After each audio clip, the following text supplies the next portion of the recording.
When the sun comes back and the first quail calls, follow the drinking gourd, for the old man is a-waiting for to carry you to freedom if you follow. God, I went to that the sketchy drinking Dairy Queen gourd. that's right over Yeah, here my home. the other night. My third space. I waited like 40 minutes almost. That's being dramatic. It was like 10, but it felt like 40. Were there a lot of people? No, it was Yeah. me and one other car. And Yeah. it was like 4 in the afternoon. Yeah, I love that Dairy I was Queen. just It's like, so like I was like, I need an ice cream so bad. it's so dark, but like it's still Dairy Queen, you know? Yeah. At the end of the day. I'll never forget that time we went inside. I'm sat there. Kind of a crazy vibe. It was kind of fun. It was kind of fun. Yeah. Yeah. And you know what's also fun, guys? Summertime in Philadelphia. Could be. Kind of fun. Kind of. Well, you know, the beginning of, I wanted to say the beginning, but the continuation of sadness, strife, trouble. It's just tough with Addy. Like, I like all of her books, but they all make me cry. Yeah, you kind of, there's no levity. Well, there is. There is, but yeah, it's like, it's kind of like Connie will throw us like one small glimmer of hope in each book so that it's like still labeled a children's book. I Yeah. feel like, because so many sad things happen constantly and there's so much hardship. And I think it's told really well, but it's just like we finished reading all of them, and my God, I was literally like, I need a break. The next one's a lot tougher for sure, but this one is the beginning of what I would say like a really reality check. Yes. Yeah, like the echoes of what's to come are beginning.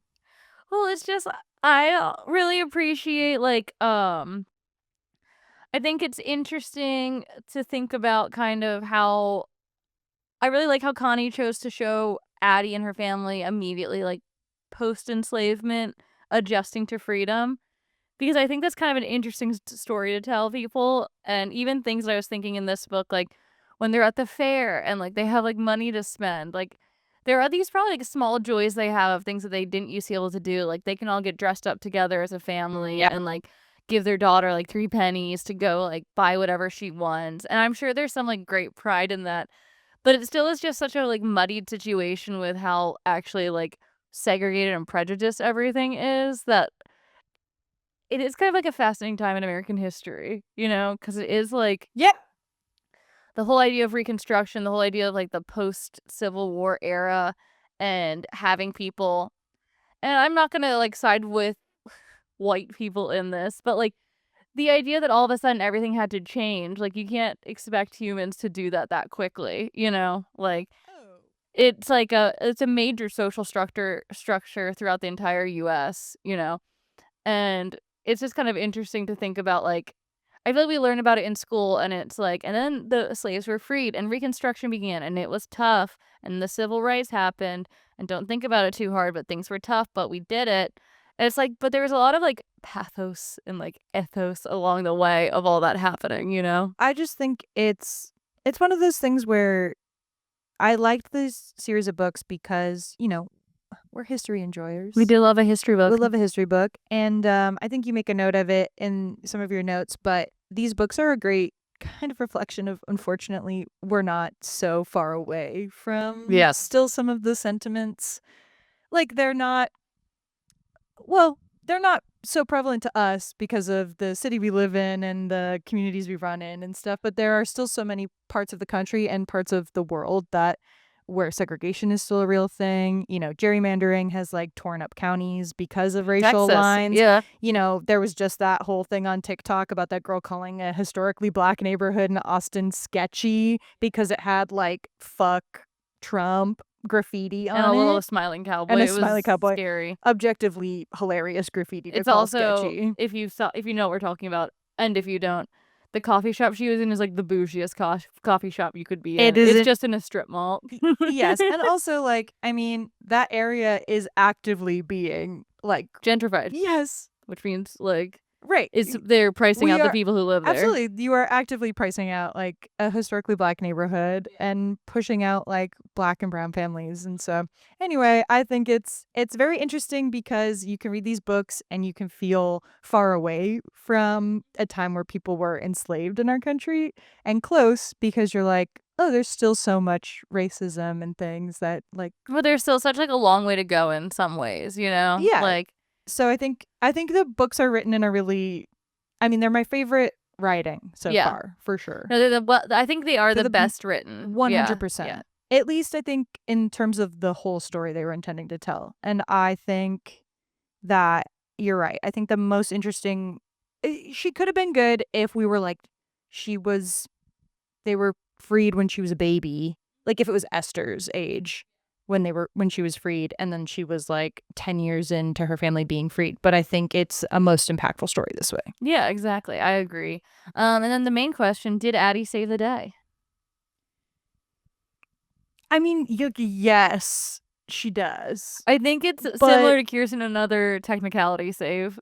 It's a technicality save, and I don't think I wrote it down, but I remember when I was reading the book, she kind of shares the credit for saving the day, which is fair and we'll get to that. We'll get there. But I was kind of like, hey girl, there was a way to avoid this issue of needing the saving.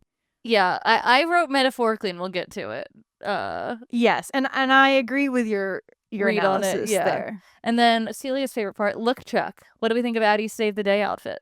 I mean, it's pretty cute. I wrote she really might have the best collection of outfits to date. She has the cutest, like, I guess similar to Samantha, they're very little girl outfits. Yes. But they are very, like, precious, you know? Oh, again, I think I said it last time. I'll say it next time too, because her next outfit is also adorable. But, like, I just feel like each of her dresses feels also reflective of the season versus and I know I've complained about it, some of the other dolls, like Samantha and Felicity's dresses and outfits are a little bit more like... You're really ragging on Felicity's outfits a lot, and I love Felicity's outfits. I think they're good outfits. I'm just saying, like, having, like, multiple of the same dress in a different pattern. That's what she had. I know. It's the time period. I know. I do like them. I'm not ragging on them. I'm just saying, I think it's cute. Like, every time I see, like, I look up the doll's outfit in comparison to, like, the cover art. Yeah. And every time I'm like... wow, look how cute that is. No, I do think Addy's translate well from girl to doll. Yeah, also, she gets she gets a lot of different shoes on her doll. Yeah, for a very poor girl. It's very funny. And as we find out the next book, shoes are hard to get. Very hard to get. Yeah. And I agree. She's wearing like the saddle shoes in this one, isn't she? Yes, they're so with the little like buttons up the side. I want them kind of. They're fabulous. I would have nothing to wear them with. I know, but it would be very funny to have them. I agree. So. No, it's a cute look. And the little straw hat. Yeah, little barbershop hat. I think like her outfits all in are like the cutest collection. Yeah, she's got some, helps to have a seamstress as a mom. Yeah, I was gonna say it's a great wink way to be like, here's this poor girl is getting like I said, these new outfits. It was a smart move on Connie's part when she had to do the capitalism part of the books to be like 100%. How am I gonna sell 6 minimum different play sets for this young girl? I think it was good. And guys, update, my foster dog is less traumatized. Still traumatized, but less traumatized. Now she licks my hand. Having a little snack. Just a little taste. Just a little yum, yum, yum. She's going to her permanent foster home tomorrow. And she will be more untraumatized because she'll have a yard and not be on the side of a busy highway, which is where I live. And that's the only location marker I'll give you. Big wins. But she's very sweet and kind of like Caroline saves the day. Yeah, Caroline saves the day for Nessie. But yeah, any apologies for last week's episode being like kind of frazzled. I was like on no sleep. Celia's camera wasn't working. And I wasn't sure when she was gonna pee. When it rains, it pours. Yeah, it was but we did it for you. Remember that. We recorded for you. Listen. You may be thinking, I wish I didn't have that episode. Come here. You might be like, not sure why this one exists. Wish it could have been redone. But I edited it today and it's fine. It's definitely lacking a little something. But just fine. You know, they can't all be winners when we're doing them for free. Okay, think about that. But this episode, we're back. We're so back. We're so back. We're ready to lock in and tell you guys all about Addy Saves the Day. Starting with Chapter 1, Seeds of Hope. So Addy Mama... Boy, are they. Sorry. Chapter 1, Seeds of Hope. Boy, are they. So Addy, Mama, and Papa are planting in a private garden they've rented, like a community garden, which we still have today. And it kind of made me want to be in one. I know, there's one right up by our kickball field. Is there? Yeah, right off the side of the bridge. I didn't know that. Yeah, it's cute. I gotta go snoop around. Yeah, it's like I don't know how you get involved in it, but it is like a little community garden. Cute. Yeah, I love that. so they're using a community garden because their plan is to grow and sell produce to raise funds to go do more trips down south so they can try and find Sam, Esther, Auntie Lula, and Uncle Solomon. And so now that the war is officially over and all the slaves are freed, their main goal is to go back to the plantation and see if obviously Esther and Lula and Solomon are there. And they obviously want to find Sam too, but that's kind of what they're raising money for. And Addy mentions weeds and how hard they are to pull. And I'm like, second weed mentioned in an American Girl book. Girls be weeding. I know. They love I guess it's a good child chore. Yeah, I love pulling weeds. I've got a bunch in my patio right now, and I have been on a day where I just need to sweat and feel connected to the earth. It is fun to pull them out. Oh yeah, very satisfying. Get through the root, you know. It's a good murder action you can do without having a consequence to it. As someone who has that nervous tick where you pull hair out. Yeah. It kind of satisfies that urge. Yeah, it's like a... Yeah, you just need to rip something. Something else to rip. Something to feel something, yeah, you know? something to take the edge off. The pile of plant corpses. But there's a really stubborn weed, as there always is. But true. Addy doesn't have a grandpa to help her, so she gives up and they picnic.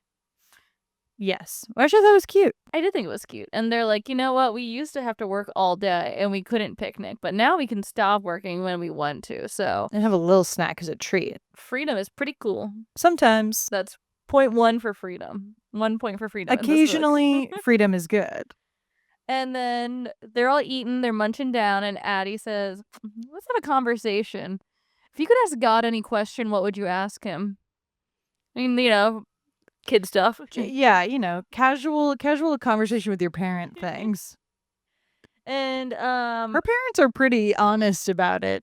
Yeah, her parents, I have some thoughts on her parents. Not in a bad way. We share the same sentiments. So Mama says if she could, she would find out where the fuck her kids are. Yes. Which is fair. She's like, I have 2 kids missing. We understand. One is a baby. I would love to know where the baby is.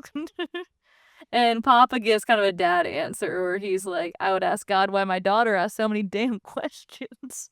I know. I was like, okay. And then Addy's like, you know what I would ask? And they're like, no. And she's like, I would ask God why there's slavery. She's like one zinger after another, actually. I know. And her parents are like, well, and then Addy's like, I hate Master Stevens and all people who participate in slavery. I hate them so much. And her parents are like, no, don't hate people. They're like, you can't hate because then you're like a weed growing and killing things. So don't have hate in your heart. And I understand the sentiment, but I do think slavery is an area where we can hate people. Yeah, I agree.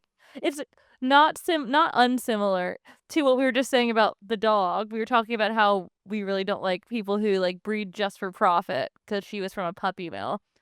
It's I don't have to feel love for the woman who traumatized this dog, you know? No, I think it rings a little false, especially because Mama on the page prior is well, people chose to have slavery. It wasn't necessarily just an act of God. People chose to do that, and people choose to do things they know are wrong all the time. And I was but then being don't choose to hate. And I'm I think you can hate people who repeatedly, willingly, knowingly do bad things. Yeah. That's actually okay. I get the sentiment that they don't want Addy to grow up and be bitter about things. Yeah. And I also get that's probably is we're saying this is white people.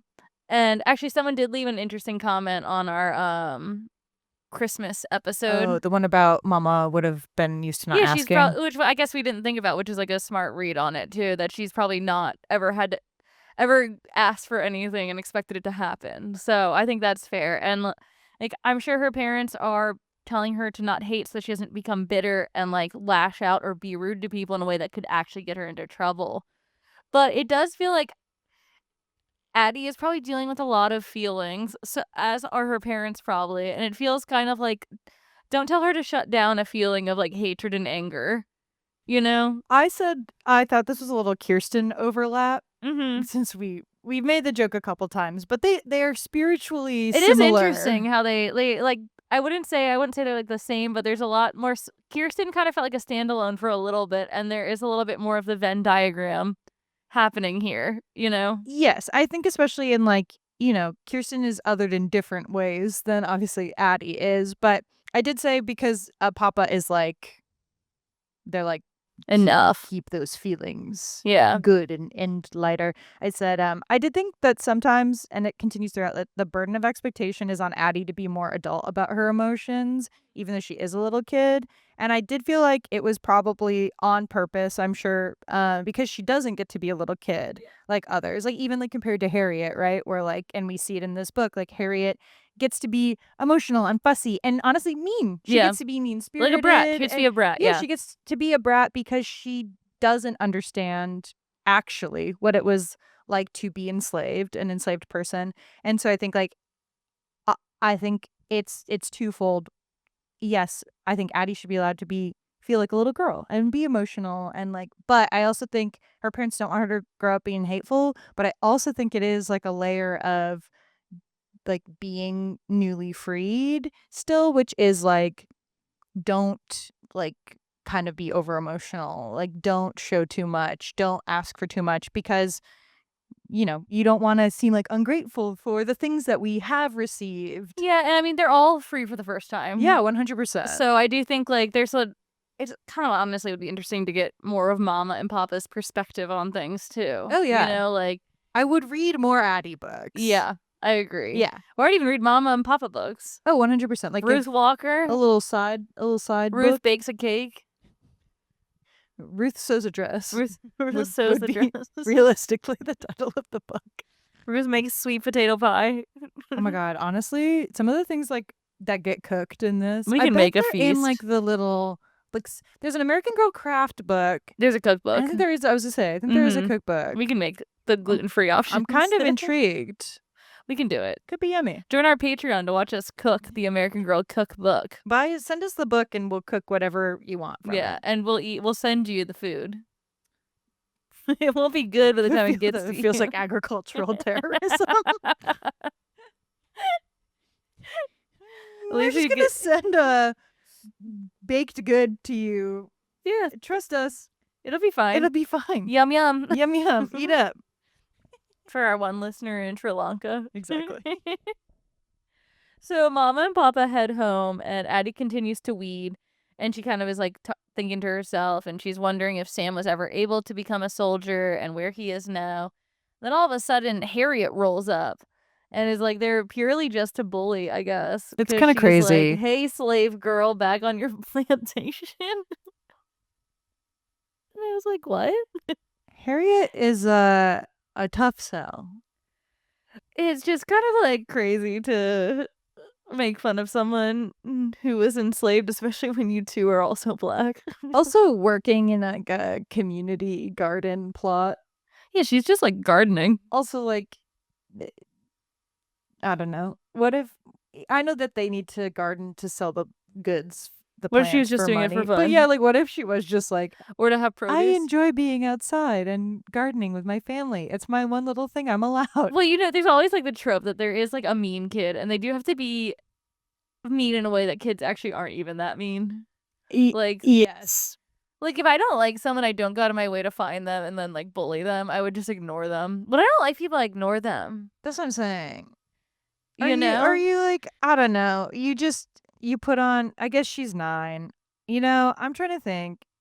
I don't think I was, like, outwardly mean to people until I was bullied for the first time. So, honestly, kudos to Addy for not turning cruel. 'Cause I think I was, like, an open-hearted, wide-eyed soul until a woman mercilessly bullied me in middle school, and then I was like, "I have to become tough now." You do. It does teach you to be tough. But yeah, I think Harriet, like we said earlier, just is free, haha, to be mean because who's gonna check her?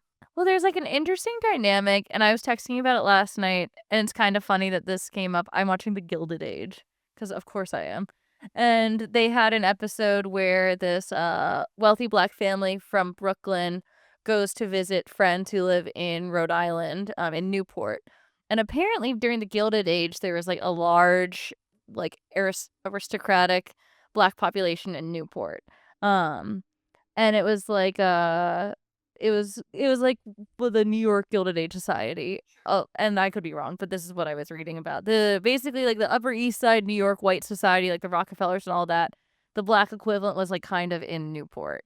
And they had, like, their own society, they had, like, opulence, wealth, and the family from Brooklyn is visiting, and they're wealthy, they've done well, the dad owns a pharmacy, and he mentions that he was born into slavery, and the tone of the Newport people changes automatically, and they even have a line in it about, like, this older woman is upset that her grandkids who are Black were out in the sun for too long, and it was kind of funny that it happened while we're reading Addy, Yeah. and especially with, like, this book with, like, Harriet and stuff, where it is just such an interesting dynamic that, like, for freed people, that they weren't even seen as, like, equals to other Black people in kind of their, like, inner societies. Like, the fact that, Blacks who hadn't been enslaved for, like, a century or so, or didn't have, like, immediate enslaved relatives, felt like they had to push themselves higher in society, which is how hierarchies work, and it happens in any sort of social dynamic. But it was just kind of interesting to see, because I think we said when it came up in Learn the Lesson, I had never thought about that, you know? Yeah. Like, I had never thought that there would be, like, prejudice within a Black community about that stuff, which might be stupid, but I I'm also glad I'm thinking about it now, I also just you think know? it's the stuff that you don't get to get into that much because you're already covering, like, the big picture, like, racism and prejudices of the time when you're learning it in middle school, high school, so on and so forth. And then I think as you get older and you explore I mean, it sounds silly, but even through something like The Gilded Age or like Downton Abbey or like Or Meet other Addy. period or Meet Addy or other period pieces, I think it's always interesting when you get Can to. settle into history a little bit. I think so, yeah, and You can, like, marinate in a go time a deeper period. level and be Yeah. like, "Oh, I didn't know this was happening." Like, Did you know about did you this? know about this? Yeah. So no, it is interesting. The article you sent was a good read. Yeah, and I'll try and post it in the Put in show the show notes. Yeah, notes. I'll put it in the show notes, guys. And so Harriet's kind of ragging on her, and she's like, "My soldier uncle is, like, coming home any day now, and we're gonna, like, have a party for him, and he probably has so many medals. He probably met Lincoln, rest in peace, before he died, and, like, blah, blah, blah, blah, and, like, everything is so great, and you have nothing, Addy." And Addy's like, "Fuck this I was bitch." like, Like, okay, and Addy's like, "I can't believe sure. she's, like, here and being annoying, and I hate her." And then Harry just, like, leaves. And then Addie's walking home, and her parents are, like, waiting for her, and they're like, "We need you to write a letter to the Quaker Aid Society about finding your siblings, and you need to make sure you don't mess up at all." I know. They're like, make sure that this is the most properly written letter you've ever written in your whole life, 9-year-old. She's like, "Pressure's on," but she does it. But yeah, because her parents can't read or write yet, so she's doing it. But I did think, like, they were being really like, "Don't mess up." Also, I was obsessed with the fact that she wrote it in cursive. Yeah. I mean, I know it's just the font they picked to write it at. As a sidebar, in the next book, there's a letter written in cursive so hard to read it took. I literally had to find somebody to read that part out loud. I was struggling to read it. It was harder than Grand Mary's so cursive. bad. I was like, someone was just having a fun time with the cursive fonts on fucking Microsoft processor. As we said before, I only write in cursive, so I can read cursive, like, quite well. Yeah. And I was struggling. It was nuts. No. But that's for next book. But that ends chapter 1. Chapter 2, hope and determination. That's right. There is a parade going on for the white soldiers who fought in the war. And Addy is kind of asking, like, well, why are we going to the white soldiers parade? Where's the black soldiers parade? And her parents are like, they're not having one, but we are supporting people who supported the war. So we're Right. going to go. We're And going. and they get like the day off. Yeah, and they get the day No off. Everyone working. gets to go hoopla for the Who soldiers. doesn't love a little party A and little no work? parade. A Slay. little pomp and circumstance. Why not? In the streets. Why not? Of Philadelphia. As a treat. Yeah. Maybe you get a little ice cream. Maybe make some more ice cream from that ice cream machine. Crank it up. Crank that. That's what that You song's gotta about. literally crank it. So they go to the parade, and Addie's sitting on Dad's shoulders, and Papa is talking to a white woman who's standing next to them. He's like, oh, there's my Johnny. I love him so much. He is such a brave soldier, but his brother Jared died. And at like Gettysburg.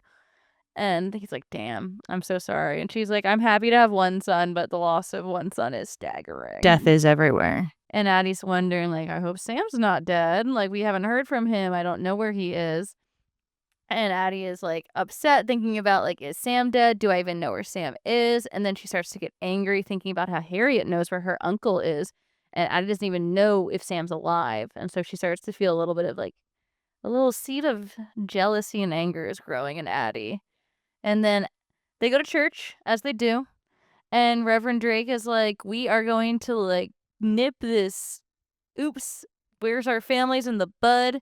We're going to do a big fundraiser, a church fair, and we're going to donate the funds to the sick, the orphaned, the homeless, and trying to get families back together. So we're all going to come up with ideas that'll make money for this. So they separate into groups, and Addie's in the kid group, and they're trying to come up with ideas, and no one has a good idea. And then Harriet is like, I can do close hand magic. She's like, I can pull a rabbit out of a hat. And I'm like, I kind of want to see this. I literally wrote, I was like, the magic idea kind of sent me just because close-up magic is hard to pull off, even if you are, like, decently good with, like, your hands or very dexterous. So the idea of, like, a child comically, like, performing it for adults. I know, I pictured with a little top hat. Yeah, well, I know. It was made like a little wand was, like, making me chortle. Yeah. Also, I was like, how prevalent is close-up magic at this time? I was kind of surprised to see magic make an appearance. I know. I was like, you guys are doing magic tricks right now? I was like, how do you have time to learn magic tricks in 1860? Right? I was like, right now? What is a magic trick in 1860? Well, I feel like, you know, like American spiritualism and stuff really didn't like pop off the until like Gilded the Age. 1900s. The Yeah. 1890s. It's about to happen in the Gilded So like Age. kind of question mark.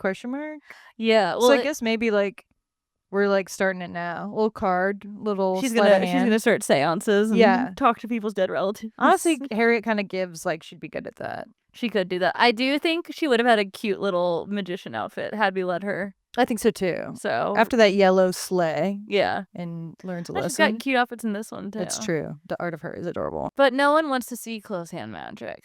And so Addy says we could make spool puppets. And basically, I feel like I've seen these before because I knew exactly what she was talking about before I saw the picture. But you basically like tie a bunch of spools together and make like little puppets. It's an aptly named toy. And Also, did you see her dog has one? she has a spool puppet? Yeah. Oh, that's so cute. Yeah. Oh, slay. The dog is the funniest one. I love this spool dog. Yeah, they're pretty cute. But it's a good idea because Addy can get a bunch of spools that have been used, and so she can just collect all the old spools that Mrs. Ford's going to throw away anyway. And they can make a bunch of puppets, and Addie's dad is going to make, what's it, like, whistles? It's like Oh, yeah. whistle, I think. Hang Like on. I know what they call it. They say it like a million times Yeah. later in the book. It's so funny. It's like a... Oh, here it is. A slide whistle. Slide whistle. Slide whistle. Yeah. LOL. So he's going to make slide whistles. So Addy basically puts her parents to work for the kid thing. She's like, my mom, get us all the spools. My dad will make us a bunch of whistles. I have a vision. Make the adults do most of our work. And all the kids love it except for Harriet, who's like, that's a dumb idea. And everyone's like, no, Harriet, your idea is a dumb idea. We like Addie's idea. Also, Harriet's idea is just something she can do. Yeah, versus it's at not a least- group project. No, at least like Addie's is like, hey, this is something we can all participate in. Like once they're made, we can all put on shows and we can all sell them and Yeah. we can all participate. Yeah. Teamwork makes the dream work. Exactly. Harriet being real Molly coded. A little bit. This is what it's like from It's like the reverse perspective. Yeah, this of is her book. this is Allison's perspective. Yeah, 1,000,000%. But This mean girl hates all my ideas. why is she so mean to me? Why is she so mean to me? But so Addie's idea wins and she's like really happy about it. And on her walk home with her parents, she's like, "You guys should have seen Harriet's face. She looks so stupid. My idea was so much better than hers. No one liked her dumb idea." And her parents are like, "You are boastful and we do not like to see that. You better cut the attitude and humble yourself." And I'm like, let her have some fun. I literally said that let Addy feel a single childlike emotion for more than 5 minutes. Challenge impossible. I know. It's like, I get that she was being a little bit like vindictive, but I would just be like, all right, be happy that with your idea, but remember not to be too like caught up in it, you know? Like they really curb her. I know. It's a little funny. I do think it is like basically every chapter something happens and then either like Addy emotes and they're like, enough. Hey, Don't do that. relax. Don't feel that way. Don't feel any emotion. when people act against you, it's okay. Just don't let it bother you. Hey, stop, drop, and roll away from your feelings. Just roll away, let it go from those feelings. It's something. It is. And so Addie's like, "You're right. I shouldn't be prideful." And I'm like, "Just be a little prideful." Maybe like a little. And they get home, and later that night, Dad sits down with Addie and says, "I am going to go back down south. We have saved enough money, and I'm gonna go look for Esther." And Addie says, "Gee, that makes me a little nervous because of where we were enslaved. And what if Master Stevens tries to get back at you?" And he's like, "He can't. No one can hurt me now. I'm free." Yeah. I don't know, Papa. Yeah, it does feel a little bit like, I agree he won't be enslaved again, but I do worry for Papa. Yeah, things are still tumultuous. Things are still The South is settling completely burnt down, too. Racism is still a thing. Yeah. We didn't fix it. Not yet. Not yet. Not yet. Yeah, so he's like, all right, so don't be afraid, Addie. And it's all fine. Chapter 3. Healing. Yeah. So the day before the fair, Addie is bringing seedlings from the garden to church, and Harriet starts ragging on her again. And again, I say, I know this happens because I was bullied as a child, such as you were bullied as a child, but I just, like, don't get the impulse to see someone you don't like. And I'm sure, like, it comes from a deeper level of insecurity that I've never had. But, like, to see someone you don't like and not just leave them alone. Like, if I don't like someone, I don't want to prolong an interaction with them. I don't want to goad them. I don't want to, like... I think it takes a specific... the last time I encountered it, you know all about. I think it comes from people who it is a deeper rooted insecurity. And I think people who actively seek somebody out, I don't even think it's about like, oh, I don't like you. It's like, I've just already decided you are a reflection of things that I've decided that I hate. And therefore I am going to seek you out because the only way that I can get like the release of the feeling that I have is by taking it out on you. Yeah. Because like, I think true bullying, especially like in this way and in this book, comes from a dissatisfaction or a hurt somewhere in yourself. Hurt people hurt people. Hurt people. And I really think it is like, because now as an adult, I only really lash back out when I finally feel like, okay, like enough. Like, what's going on? Like, I don't want to deal with this anymore. What's the sitch? I don't want to hear it anymore. You can either like spell out what the fuck your problem is, or like we don't have anything to talk about. Bye. Or like I don't really tolerate it. It's annoying and we're adults. But like I think with this, it is just like, I don't know, I've just decided that you're the girl who's the easiest to pick on.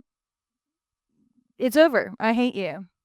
Well, I think it's also a way to like deflect things that you don't like about yourself. Yeah, 100%. And to like point them out in someone else. Yeah. Like, I think there's like so many levels to it. It just sometimes feels so like, just leave her alone if you don't like her, you know? Like, don't instigate a fight with her. Yeah, I think it's just with Harriet, and you think you kind of see it later, but I think too when so many things like stack up inside, like, I mean, she's a little kid, so we can have 20% more compassion than we Yeah. would if she was Yeah, she's 9. a grown She's 10. adult. But I think like little kids too, especially like when you're unsupervised, and they're unsupervised a lot because they basically have to operate as like mini adults, especially like Sarah and Addy. But I think there is something to be said for Harriet, which is like, I don't even think she knows how to have like a friend. She's just used to like bossing people around and yelling at them, and then nobody pushes back, and then it's like, well, those are my friends because they just do what I say, and I'm happy with that. And Addy didn't do that, and Sarah didn't do that because they're like, hey girl, like we have jobs and things we have to fucking deal. We literally have like are working, like, and you can't relate to that, so like enough, like shoo with you. And I think Harriet's whole thing is just coming from like, well, now I'm confused because like these are like the girl, like the girls I have to be around and I have to deal with in school. And now I just like have to be nice. No, I hate you for making me have to be nice to you. Yeah, I think that's kind of it. And Addy tries to ignore her bullying. But then Harriet's like, and your idea is stupid. And then Addy's like, that's it. Yeah. Like, And you know what? Fair enough. hold my beer. And she starts to fight Harriet verbally. She's not Samantha. She's not going to throw fists. But then Mrs. Drake is like, enough. You girls need to stop fighting. And as a way to stop you fighting, I'm going to put, and Sarah's in the fight too. Sarah's in this book, but she kind of is literally a very background character. She just kind of says a couple lines and then fades into the background of whatever scene is happening. Yeah. So then Mrs. Drake, brilliant solution for the fighting is to make Harriet, Sarah, and Addy work together, which seems to be an adult impulse when kids are not getting along, which I don't get because I would not want 3 kids who are already actively fighting spending any more time together. I don't think it teaches them to get along necessarily. I think it's just like exacerbating a problem. Yeah, 100%. All you're doing is asking for them to find more things to fight about. Yeah. about.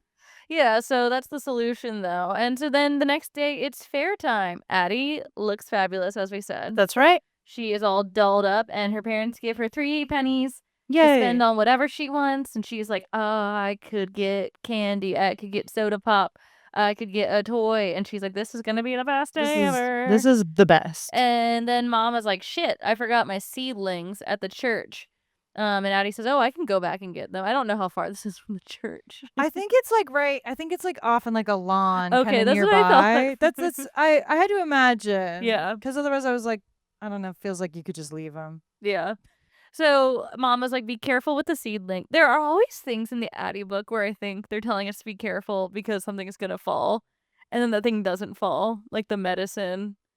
Yeah.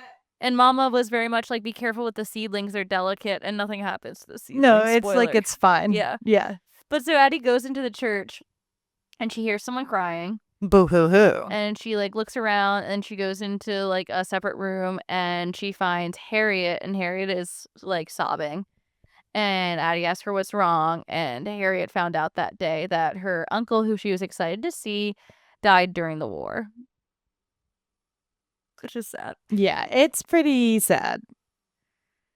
And Addy is trying to comfort Harriet, but Harriet is just feeling bad about everything, and she's feeling sad that her uncle is dead.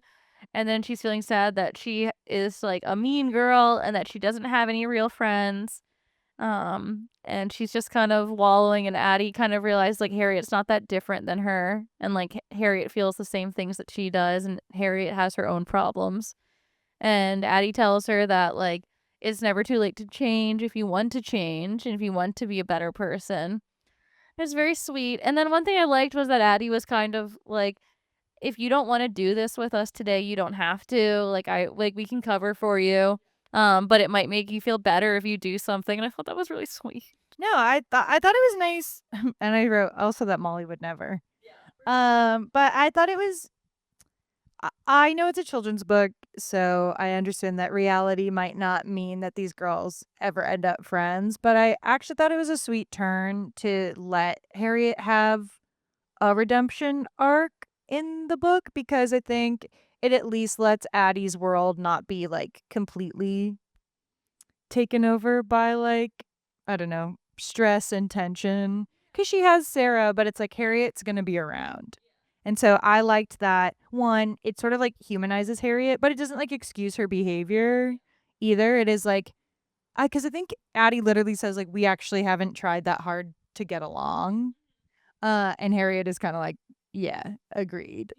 So I liked it. I think it's nice. And I like that like Addy was never going to be a girl to kick another girl when she was down in her writing anyway, but I thought it was sweet that she is like, hey, you know what? I'm going to be the bigger person here. Here's the olive branch. Up to you to take it, up to you to change, but it's there if you want it. Yeah, I thought it was just like I guess her parents are doing something right with their talks of humility and being kind to people who are not nice to you. So we apologize to Ruth and Dad. Sorry, guys. You guys were right. You guys are right. You guys were right a little this time. A little bit. This time. But let her brag a little bit. Yeah, let her be a little bit braggadocious. But it was very nice because then Addie's trying to pump her up and is like, you don't have to help us if you don't want to, but we could really use your help. You're the best at arithmetic, and like we're gonna have to count all that sick money in the box. And Harriet decides to go help. And she also helps Addy carry the seedlings out. And Addy's like, oh, it's so much easier to carry when someone else is helping you. Thank you. It's like, thank you. The power of friendship. It was so good. And they go to the fair, and the puppets are a hit. And even Harriet is enjoying it. And like they're making so much money from people watching the puppet show and buying the puppets. They're flying off the shelf. Yeah, and buying the slide whistles. Hot it was commodity. A good idea. And Addie's telling riddles that she learned from her brother. Mm-hmm. And then all of a sudden, an older girl comes over, and she's like too old to be caring about the puppet show. And Addie clocks her. And she's like, a suspicious bag. She's got a carpet bag, and those huge, only weird bad things. Yeah, she's got like a Harry Potter bag. And Addie's like, what are you doing? And she's like, I'm just looking. Is that illegal? And Addie's like, no, I guess not. And then they go about their way, and then they look for the money box, and it's gone. Uh-oh. Chapter 4. Okay, I will say, though, I said they're little kids, so I know why this box was, like, left unattended. But I will say that, low-key, I'm so sorry. It's kind of their fault. This is my one caveat to saving the day. Why, if this is, like, we're fundraising, and, like, the money's a big deal, and we're getting a lot of it. And there's 3 of them. There's 2 men in the puppet show, 1 man in the cash box. So I was like, I literally don't know how this happened. Yeah. I don't know how it happened. Harriet should have been like mugged. I don't know. I think like the bigger. Oh, it was such a bad day. The adult girl should have like pushed her over and like snatched the box or something. Because especially since Addy clocks that like this girl is being a weirdo. Yeah. I need to like. And like keeps checking in on her, and then it's like, oh no, how did this happen? I know. How did the girl I clocked as suspicious That's what happens. Steal it. That's what happens when you let 9-year-olds like run a business. 100. So I'm like, so no. You know, commenters, before you comment, I understand they're children. So I understand that sometimes things get left unattended, but it was silly. I was like, no offense, you guys, like this is on you. Yeah. Because if I was running a lemonade stand on Congress Avenue and I left my money box out in the public and like walked away to talk to someone and came back and was like shocked that my money box had been taken, that was like money box, ka-ching, ka-ching. The egg would be on my face. Yeah. So anyway. But we end chapter 3 on a cliffhanger. The money box is gone. And we start chapter 4, all for one, with a chase scene. Stop thief. A chase ensues. Directly from my notes. So Addy and Harriet are like, all right, this is what we're going to do. We're going to separate. We're going to bring the little slide whistles. And if we see the thief, we're going to blow the slide whistle. So they're running around and Harriet sees her. So she blows her slide whistle and she's like, Addy, I've got her. And then this girl absolutely bodies Harriet and like slams her with the carpet bag. And Harriet like crashed to the ground. And so she kind of gets it. Yeah. And in similar to when one of the twins, Agatha, falls in the street and Samantha, she's like, go on without me. Get her. And Addy chases after her. She grabs the carpet bag and yanks it from the girl. And she saves like a tug of war. Yeah, and the girl sees the Reverend coming, so I think she sees that adults are seeing, so she like books it. We never find out anything about this mysterious stealer girl. But she was stealing multiple. Yeah, she So- stole 3 other boxes, so everyone is leaving I'm their boxes baffled. unattended I really don't get at this it. super important fundraiser. Yeah. Everyone is just leaving the box We're out. like, it's mission critical that we raise a lot of funds. So let's just leave the boxes in plain sight, not behind the register. Stealable? Anyway, and like, why aren't they locked with like a key or something? Maybe they are, but you can open Anyway, those pretty I'm easily. looking for a lot of detail from Yeah. a book for children. But the Reverend sees it and is like, Addy, you were too fast. I was gonna help you.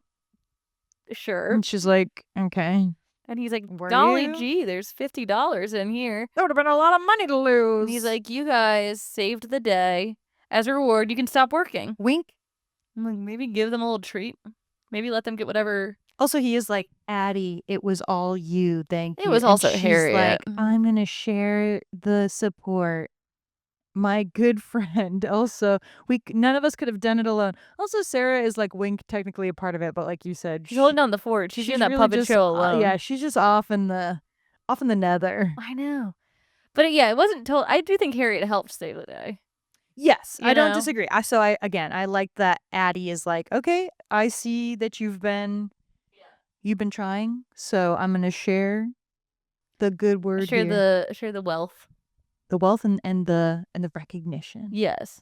And so they're offered to stop doing the games if they want to enjoy the rest of the fair, but they're having fun doing it. So they say, we'll go back and we'll do a few more shows. And so they go back and Harriet and Addy are doing a show, and Addy tells the riddle that Sam told her in the first book, that what's smaller than a dog but can put a bear on the run. And she hears a voice in the audience say, even my little sister knows that one. It's a skunk. And Addy comes out, and Sam is in the audience. Yay! And I gasped. It was pretty good. I was like, Sam, I can but fix I'm hung that. up on it's not a riddle.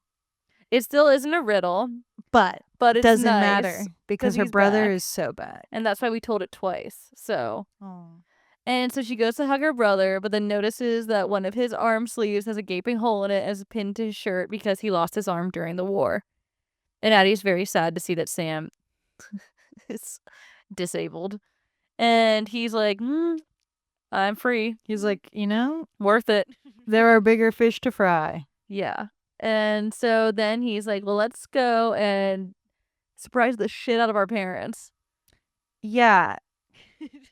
It was very interesting. So yeah, we get Sam and they reunite and then the book ends.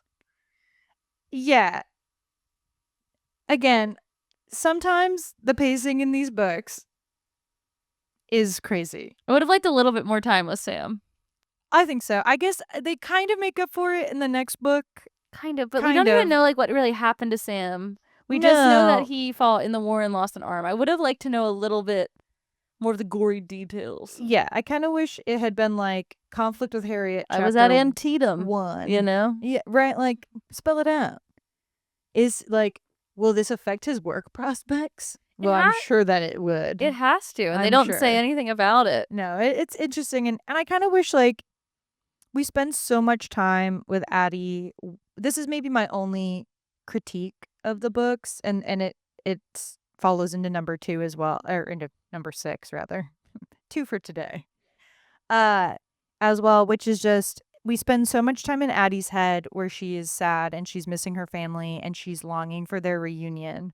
And basically, other than Papa, every other reunion we don't get to see her really be happy that like that family member is back. Even in the next book, it is sort of overshadowed by other things that are happening and like the grief of like separation. And I wish we had gotten more between Addy and Sam because like she spends so much time thinking about him. And then it is just like, I'm back. And she's like, and I'm so happy.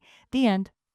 Yeah, it just felt a little bit like I appreciated even in Addy's surprise that we got at least like a second scene with Papa. That's exactly. So I just like I wish we had that with Sam. But it does just end with that. And so then we go into Peek into the Past. And this is to just let you know that poor people did not have fun in the summer. Still true. Yeah, so true. With the slavery ending and the Civil War ending, it was a bad time for hot girl summer between immigrants and newly freed slaves and farm people fleeing like the decimated South. The cities were inundated with people, and it was capital G gross. Yeah, nobody knew what to do, and it was stink rot, The stink overcrowded city. city. And so only wealthy people could afford to travel out of the cities, which is like what Samantha does, basically, from the other perspective. And poor people would actually, this kind of is interesting, though. They go into how this is kind of the creation of parks in cities. And like Central Park was built during this time period. And they name a park in Philadelphia, which I can't remember right now. But they basically talk about how like parks were kind of a solution for poor people to get out of like the general musk of the city and have at least like kind of a clean air space to like relax and recreate in.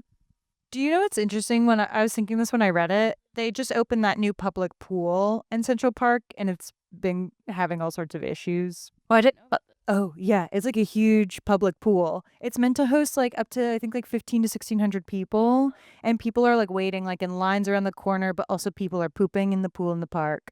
And that's a whole other thing, you guys. We'd have to get into that. But I was thinking it was interesting when I was reading this because I think that even in Austin, there's like pushes for more like public spaces that don't cost money. And the pool is free, the Central Park pool, but people were waiting for like hours and hours and hours to the point that like staff were coming out and being like, if you're at this point in the line, like we have like a regulated like hour-long break every certain amount of time to like clear the pool out and like make sure things are good and give like guards like a break. You're not getting in today.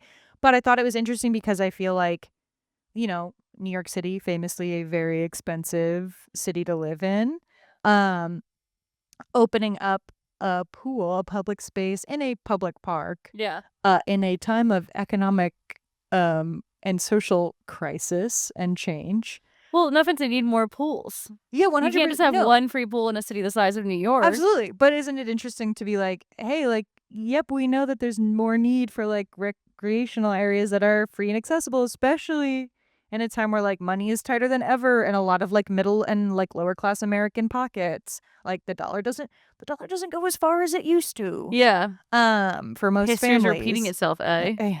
Always does. It Time's a always circle. does. But anyway, I thought it was interesting when I was reading this Peeking to the Past because I was literally like, oh yeah, well, like absolutely publicly accessible areas and parks and pools and zoos Is important. are important, but then so many people need access to them that when you only have one in an overcrowded city, it's kind of laughable. The No, parallel. yeah, that makes sense. Yeah. It's like kind of interesting. And yeah, I mean, it is kind of like it was something similar to that was happening in Austin. I forget exactly what, but it was something where people were crowding in areas because it was the only one of that thing in the area. And it's like, well, it was a big city. We need more than one free option. Oh yeah. We need at least like 3 in different areas, like have one up north, have one central, have one south, so that not everyone is flooding to one thing. Well, even like Barking Springs, Yeah. the like free area, when it gets really hot, it's amazing how overcrowded it gets. And it's like impossible to park like anywhere near. And Barton's not that expensive, but like if you have a bigger family, like paying $5 a head, like,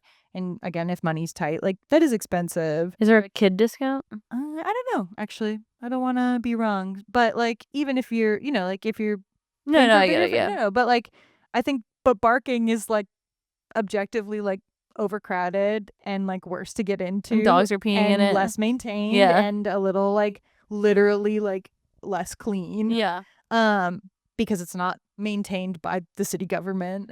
But so yeah, I think it's interesting. Anyway. No, and I think that's a good point, and I'm glad you said it because this Peek into the Past has no mooring. It like takes a weird turn and starts talking about like building Civil War monuments. Yeah. And it's like a they built bizarre monuments one. for the Civil War generals. Isn't that cool? And then it talks about the rise of sports and baseball. But it's like, but baseball was segregated, so black people couldn't play until they built their own league. And that's all we're going to say about that. And then it kind of just ends with talking about the struggles that black Americans faced as they approached freedom and segregation. And that's it for Addy Saves the Day. That's right. So my final thoughts. Did Addy save the day? I think no, in the sense of the literal sense. I think they should have watched the money box more. So it's similar to Kirsten on a technicality. But I think she saved the day by being kind to Harriet. I agree. I concur. Yeah. I think her save the day was her being the bigger person and realizing that her enemy has feelings and has her own struggles, and that she doesn't have to just dislike her, and she doesn't have to like her, but she can understand her. Yeah, I agree. I think it's sweet, and I think it ends on a. I mean, we really don't go back to the Harriet friendship. Nope, Harriet's gone. She's Goodbye, really Harriet. not even a blink in the twinkle of her eye in the next book. No, because we got so much terrifying million sadness to do things in the to next cover. book. So I guess I like that it kind of ended on a like Hopeful, happy note. it feels like a firm handshake. Yes. You know, like we'll never be truly friends, probably Yeah. kind of a thing, but like we can hang out. They can nod in the playground. Yeah, exactly. Like As a they get- knowing nod. I feel like they might, like go to school together, like that, like learning institute later. Yeah. And so it's probably nice that they can be, Acquaintances. yeah, Auxiliary friends. be friendly, Yes. which is nice. Yes, I agree. And my only other notes really are that I think Addie's parents should let her crash out a little more. Yeah. And I also feel like we've really breezed through Addie. I think she's been super interesting to read. I've also got us on more of a regimented schedule recently, so maybe we're just being more efficient in our reading, but it feels like we just started her and now we're almost done. I will say, I think we've already kind of noted it, but I think she is, because she feels like she's had the most substance, I feel like her books are forced to be more succinct. Like, they're pretty tight. The chapters are tight. Each time I like finish a chapter, I'm like, oh, okay, this had one purpose. There's no 90-page Samantha Saves the Day chapter. I was literally gonna Chapter say, 2. I think the other books weren't harder to cover, but were easier to like go on our little tangents. Caroline Celia like hee-hee ha-ha like hypotheticals Yeah. and stuff, because they were a lot more fluff. I think Addy, especially the next book, there's like no fat on that bone. It is mostly like tough meat to chew through, if you will. I'll see that metaphor through. So I do think I think she's a little bit more intentionally written, which I think is why it's easier for us to kind of just be like, here's the plot, here's what happened, commentary, next chapter, versus like the other girls. And I think that trend will probably continue with Josefina and probably Kaya, but maybe I think they're a little bit less, like I said, because I do think like they have the benefit of like not being othered in the societies they're in. Yes. So I think it'll be interesting to talk about them and I for saw you something- to say Spanish words. Sure. But I'm gonna have such a crazy pronunciation guide. But I think Addy is like the heaviest one in terms of like dynamics of prejudice. What? What? I saw some excerpts from Kaya's books. Ooh. I don't remember them. Oh my god. Oh, I'm excited. Kind of. We'll get to it. I think there is a level of intensity in some of the acts of violence committed against Kaya in the context of her books. Yeah. That rival the first book in this one. She's got a different life. Oh yeah, 100%. So Yeah. I was more like, okay, I get you now. I think you're spot on about Josefina. I think it's very visceral. It was visceral. The 3 excerpts I saw in like a very random TikTok that came up that was like, American Girl, try not to like traumatize your main characters challenge. And then I literally went to send it to you, my app crashed, and I was like, save it. Okay. I want to be surprised. Yeah. I've read all of Kaya, but I forgot her. I was like, maybe I trauma blocked it out. You might have, because it is like cool. I'm excited. Oh my god. Anyway. So stay tuned for Kaya, but we have Kit in between. So that's we right. do have a nice little palette cleanser of another little blonde white girl. She's perfectly tucked in there. Yeah. I know like she deals with like her own things, but it's not at this level. So anyway, I think Addy was easier to. I just literally think the way she's written is easier to recap. Yeah, because I think it is literally like, this is the thing that happened in each chapter versus like Samantha's books.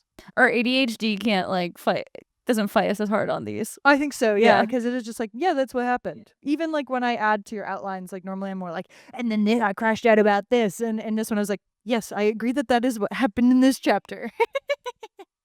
Anyway, so we're enjoying it, guys, and if you are enjoying this, then share it with your elementary school frenemy. Send this to somebody you want to work in a community garden with. Send this to a friend you'd make a spool puppet with. Send this to somebody you tell riddles to. Send this to a girl who has a suspiciously large bag. Send this to a girl that you wish you could steal money from. And send this to your friend who you hope doesn't lose an arm. Whoever that may be. And make it clear that that's why you're sending this episode to them. And tell them which arm you hope they don't lose. Yeah. And, like, subscribe, holler at us in the comments. Let us know when we've gotten a historical fact wrong, because we are pretty good at it, but we are winging it sometimes. We're just two women speaking. And you wouldn't believe how hard it is to speak factually sometimes. Sometimes it's cool. We don't use ChatGPT, so we This is have all real, to- babe. we just it's all off the old noggin melon brain. This is pure human, this podcast. So we too can fuck up. Yeah. We're fighting brain rot single-handedly by being wrong about things. Yeah, we're the fighters of the human race. Brave to be wrong. Yeah. Write And that that's down. what we're here for. That's what we're here for. We'll get you guys next time on Changes for Addy. Bye. Bye. Follow the drinking god, for the old man is a-waiting for to carry you to freedom if you follow